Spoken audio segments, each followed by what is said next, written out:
La unidad 2 del programa Pensamiento Político Argentino, perteneciente a la diplomatura en Enseñanza de la Historia y Pensamiento Latinoamericano de la Escuela para la Innovación Educativa de la Universidad Nacional de Santiago del Estero, abarca didácticamente desde lo que se denomina la organización nacional hasta la asunción del doctor Hipólito Yrigoyen.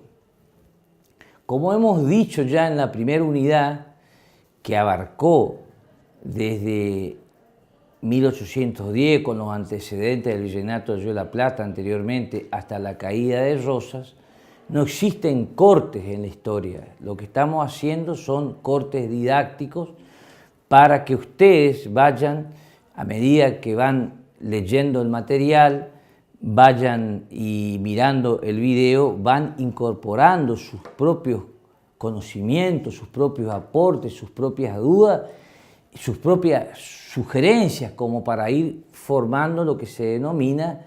una inteligencia distribuida para la comunidad educativa. Yo decía en la conferencia de lanzamiento que esta es la primera diplomatura a nivel latinoamericano que estamos tratando con esta especificidad. Lo que se denomina organización nacional en los manuales tradicionales de la historia argentina, en realidad es la derrota de Urquiza en la batalla de Pavón y el inicio del gobierno de don Bartolomé Mitre, del doctor Bartolomé Mitre, y que es el inicio de alguna manera del centralismo de Buenos Aires en una forma ya abrupta, en una forma ya del triunfo del unitarismo. Ya nada quedaba de resabios federales con la derrota de Rosas, excepto el levantamiento, podríamos denominar épico, de López Jordán en Entre Ríos, y el poema político más importante que se transforma en universal, que es el Martín Fierro del soldado federal José Hernández. Martín por Martín Miguel de Güemes y Fierro es porque de hierro es el alma de nuestros pueblos. Podríamos decir que la Argentina se transforma en lo económico en una república absolutamente exportadora de materias primas, como toda América Latina, dentro del sistema ya de globalización, como habla Aldo Ferrer en el siglo XIX, o sea, se cumple el eslogan, la premisa de George Canning: Inglaterra será el taller, América la granja. Y evidentemente fuimos república agrominera exportadora. Y este centralismo se pone de manifiesto en que nos convertimos en un país exclusivamente exportadores de grano, cuando no éramos, sino que fue con la inmigración y a partir del cultivo del trigo en la zona de la pampa húmeda a pasar a exportar. Dios era argentino en ese sentido, y luego a través de lo frigorífico, la exportación de la carne congelada a través de los barcos ingleses a Inglaterra, a Europa. O sea,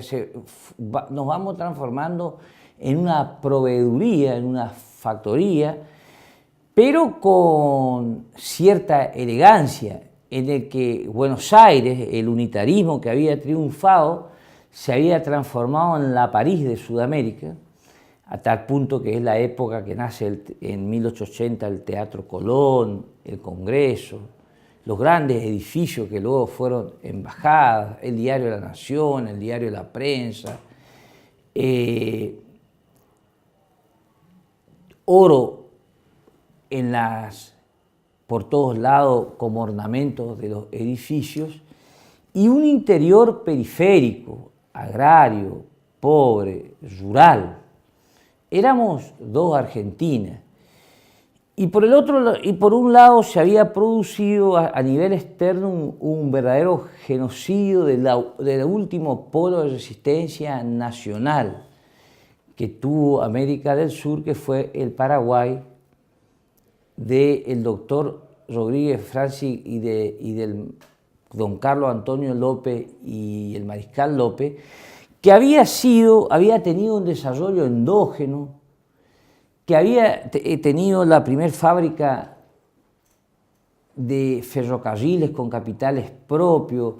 la primera fábrica de papel, la primera fábrica de vidrio, y la diplomacia inglesa diríamos que liquidó a este proceso de emancipación económica, de proceso de emancipación industrial, a lo que se denomina vulgarmente como la guerra de la Triple Alianza, pero que en realidad fue la guerra de la Triple Infamia, en que Argentina,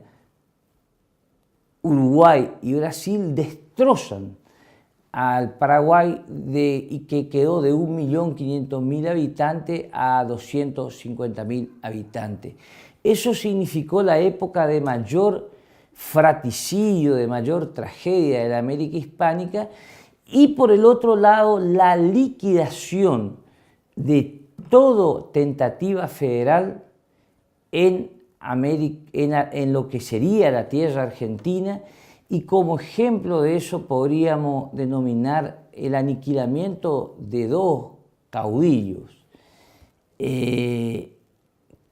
representantes del federalismo, que fueron el Chacho Peñalosa y Felipe Varela. Y por supuesto, como dije anteriormente, el asesinato del que fue el gran caudillo entrerriano López Jordán. Toda esta situación, diríamos, de una Argentina en la cual Buenos Aires era el centro y el interior era la periferia, empieza a generar un descontento generalizado, hasta que surge una síntesis entre el viejo federalismo y las nuevas clases medias. Y en el año 12 se aprueba la ley Sáenz Peña, del voto secreto y obligatorio a través del padrón militar, porque ya se había creado años anteriores el servicio militar. Entonces el conservadorismo, el pacto autonomista liberal denominado Unicato, cuyas figuras eran Roca y Mitre, habían creado la ley Sáenz Peña, con Sáenz Peña a la cabeza, creyendo que llamando a elecciones ganaban, fueron sorprendentemente derrotados en el año 1916 por el primer caudillo federal hispanoamericano electo en democracias libres de la Argentina. Un caudillo de estatura universal,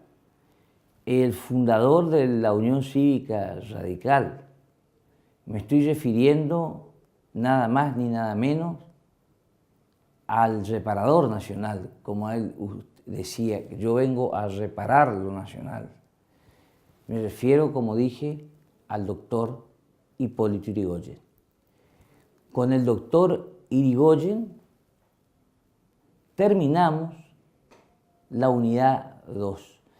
Es decir, que la unidad 1 es el triunfo de Urquiza como bandera federal política, como si fueran una interna federal contra Rosa, pero en lo económico, y esto se ve nítido, entran las fuerzas internacionales del mercado en el ciclo de los tres presidentes, Mitre, Sarmiento y Avellaneda, de la unidad 2, de la liquidación del Paraguay y de la liquidación de los últimos caudillos, López Jordán, el Chacho y Felipe Varela, y cuya síntesis es el Martín Fierro, y que germina sin querer en lo que sería la próxima unidad, la primera democracia popular. Muchas gracias.